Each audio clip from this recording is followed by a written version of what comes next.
I make this video as a PSA for not just people interested in Call of Duty at this very moment, but for anyone who thinks they will be playing a modern Call of Duty game in the next, we'll say 2 to 3 years, because this skin will be carrying forward to Modern Warfare 3 multiplayer next year, actually within a few months, and Warzone for who knows how many years to come.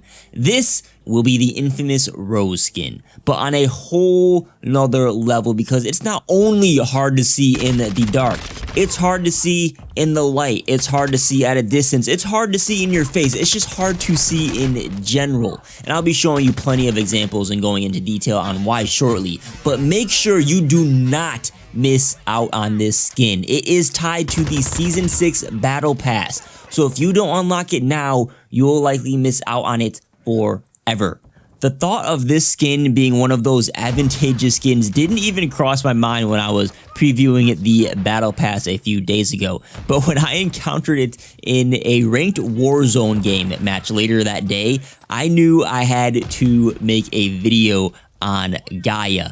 And now it's about 5 days later, and I've been seeing more and more players rocking the Gaia skin in both Warzone and multiplayer as time goes on. The obvious advantage of using this skin is that it is essentially an all-black skin, which makes it harder to see in dark areas. That's self-explanatory. It's been a thing in Call of Duty over the last couple years.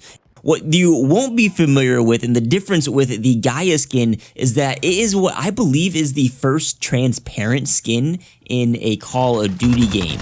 And like I said, this didn't even cross my mind as being an issue when I first saw Gaia in all her holes and like tree branch looking design in the Battle Pass. But being able to see through the skin makes whoever is using it blend in with the map way more, because you can literally see the map behind them. And this does 3 things on top of being hard to see in dark areas. The first is that it makes players hard to see in bright, harsh daylight settings on top of the dark shadows. The skin is not actually black, it's like a green, brown, like what you would expect a tree bark to look like. It's more of a reflective material instead of being a matte black. And as you'll see in some clips, this design makes the skin blend in easily with a lighter background like you get frequently with the sands of Al Mazrah. The second is that it makes the skin harder to see the further away you are. Like way more than 50% I think of the skin is see-through, so there's less of a model to actually render. And the further out your not even just your target, but the further out an asset is within a game engine, the less detailed the rendering is. So when you're seeing Gaia way out at a distance, like, you know, at a different POI in Al Mazrah, it essentially becomes a wireframe that you can just barely make out. Sometimes it's just the head that will give away that you're looking at someone in the distance. It's probably even worse on low graphics settings. You combine this with like the camouflage perks, it makes the skin essentially impossible to see in certain scenarios. This is going to be more of an issue again with larger settings like Warzone and not so much in multiplayer, but you still have long sight lines in multiplayer that you'll run into this issue with. A common long shot spot is on Shoot House, and I mean, who saw the Gaia skin sitting there before it shot and moved around? It is incredibly difficult to see.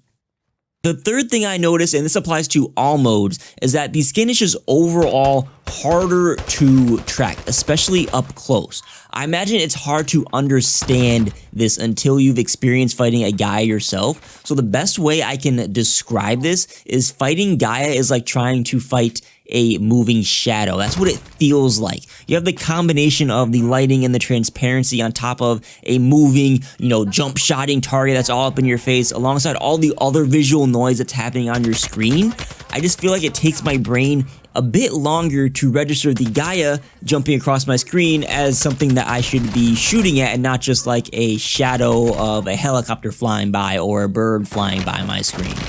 And this is more so an issue that happens at close ranges. Long range has the hard to see render issues. Mid range actually seems to be the most fair. I mean, you still have all the things we talked about in this video, but at close range, when people are up in your face, it's like you're playing at 30 hertz and then the opponent is on 240 hertz. You've seen some of the clips. I mean, some of them are embarrassingly bad immediately. Some of them I actually was distracted and not really paying attention, so I look like a noob, but it helps get the point across. This skin just does crazy things physically and mentally to your opponent. And again, it is a Battle Pass exclusive. You'll have to pay 1,100 Call of Duty points to get premium items, of which this skin is. But the good news is that the Battle Pass is live until Season 1 of Modern Warfare 3, which is slated to begin the first or second week of December. And you will be able to progress the Battle Pass by playing Modern Warfare 3. That has been confirmed. So you have 2 months from when this video goes live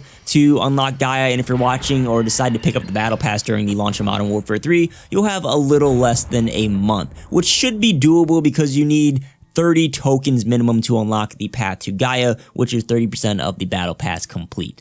So don't miss out. There is a chance they could change this in the future, but it's better to be safe than sorry. You don't want to be like one of the people who missed out Roze in Warzone 1. And on top of that, this Season 6 Battle Pass is the best Call of Duty Battle Pass ever and totally worth it. It's all spawn themed. There's sick blueprints with tracers and death effects. There's a ton of post-launch weapons included in this, which is great if you haven't been keeping up with the game and you're missing some of those weapons.